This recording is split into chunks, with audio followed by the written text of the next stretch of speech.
Hi there and welcome to another one of my videos. Thanks a lot for tuning in. In today's video we'll be looking at the DJI Ronin-S.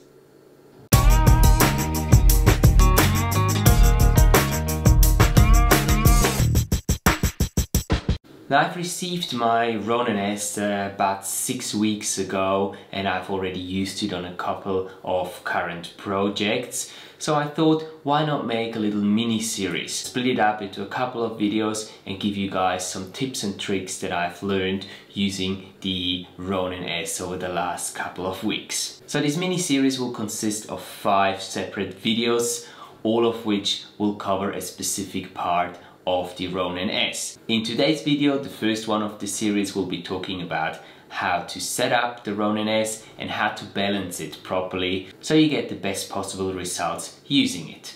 In the second video, we'll cover the basic functions of the Ronin-S and how to use the app with the Ronin-S. In the third video, I'll share with you my favorite settings on the Ronin-S, which in my opinion give me the nicest results using that gimbal. In video number 4, we'll talk about creative ways on how to use your Ronin-S in an everyday situation. And last but not least, in video number 5, I will give you a full review of the Ronin-S after having used it for about 3 months. Now my goal is to put out one of these videos every week, every Sunday. I cannot really promise this because I've been very busy with client work in recent weeks, but I will do my best to upload a new video on this series every single week. So if you haven't signed up to my channel yet, but are interested in seeing the other videos regarding the Ronin-S, please make sure to press that subscribe button and also press the notification bell so you get notified whenever the next video comes out. So let's talk about how to properly set up our Ronin-S. The Ronin-S comes in a nice styrofoam box, which is quite handy to carry it around. The only thing that I'm missing on this box is a shoulder strap, so that you don't have to carry it in your hand, but you can just wrap it around your shoulder and carry it that way. Now to set up the gimbal, we take our battery grip first and we attach it to the tripod that comes with the Ronin-S. We just screw that together, open up the tripod, and then we can place the handle with the tripod on a even surface. The next thing we want to do is take our gimbal unit itself and slide it onto the handle. Once that's done, there's this little lever that we can switch over to make it sit firmly on the grip. Putting this aside for a moment, we now take our camera and we want to attach the base plate onto the bottom of the camera. You do this as you would with any normal tripod plate. Nice and firm. And we also get a lens support that we can put on the front of the base plate. And it just screws in with this little screw that comes with it, and that makes for a nice support, in particular when we're talking about longer lenses that we put on the gimbal. So once we've got the base plate on our camera, what we want to do is slide the camera and the base plate onto the gimbal. And what you can do to balance the gimbal, we get into the balancing now, is hold on to the motor here on the right hand side, and as you're holding on, just with your other hand slide the camera front and back on the gimbal to see where you get the perfect balance. What should happen is that the camera is perfectly balanced, so the lens is pointing straight forward. Once you've got this, you can lock the camera in place. Now it's also important that you do flip out the screen if this is how you're going to be using the gimbal when in operation, because this is weight that also needs to be accounted for when you're balancing your gimbal. What we also need to do to balance the tilt axis is tilt the camera up, so the lens is pointing straight up, loosen up the screw, and we want to again find the perfect balance so that the camera is pointing upwards when we hold on to this motor here, keeping the camera right up, and it should be staying there. It shouldn't be front or back heavy. Once this is the case, we can tighten that screw again,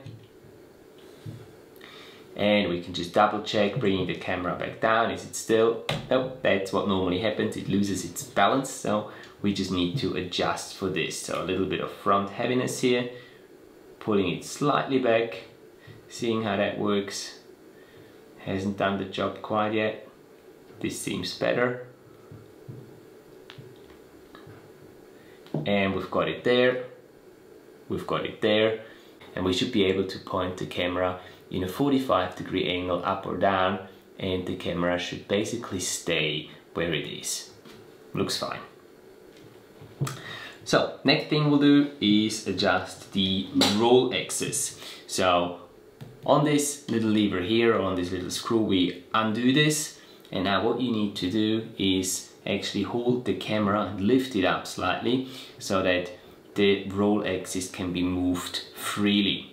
So the same thing as before, you want to try until you find the proper balance here. Just go in small increments, take it nice and easy.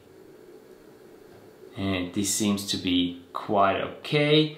Again, lifting it up a little bit so you can tighten up that screw.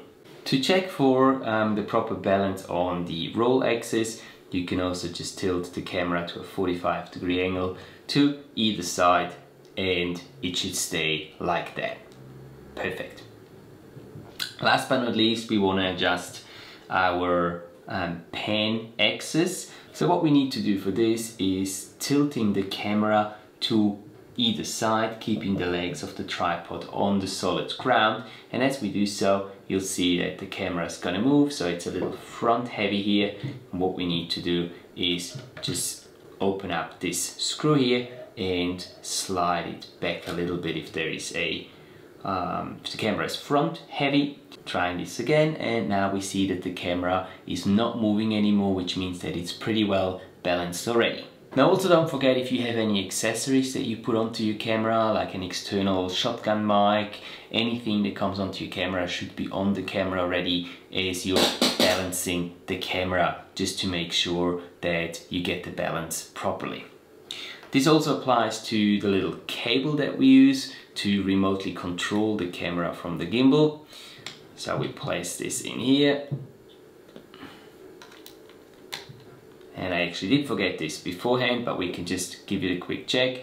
It's slightly tilted to my left side. So what I'm going to do is just loosen the roll axis and adjust slightly for that extra weight of the cable that we have put in addition onto the camera.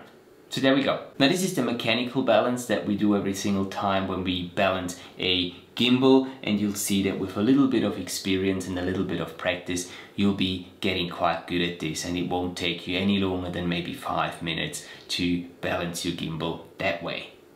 What you can also do to help yourself in future balancing procedures is to remember the numbers on the different axes. There's numbers on these sliders here that you can remember or write down depending on what setup, what lens you're using, and that might help you to just get it right quicker in future setup procedures. Now, having set it up and balanced our gimbal, we can then press down here on the base of the grip, press and hold to turn on the battery there, and on the handle on the right hand side you've got a little power button just up here. Same thing there, press and hold and it will get activated. What DJI also suggests is to do what they call an auto-tune, which you can do in 2 different ways. You can do it through the DJI app on your smartphone, or you can do it straight on the gimbal. Now, doing it on the gimbal is a very simple thing. What you need to do is press and hold the M button here, and you also press and hold the trigger button on the front. So doing this for a couple seconds,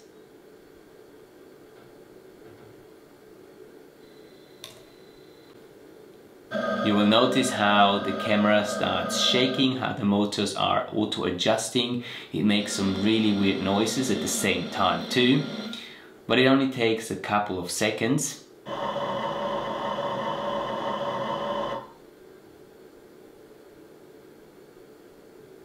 And once the light on your DJI Ronin turns solid green again, that means that the Autotune is finished and your gimbal is ready to use. And that's basically it. Setting up and balancing the DJI Ronin-S really is a piece of cake. Very, very simple, very quick and convenient.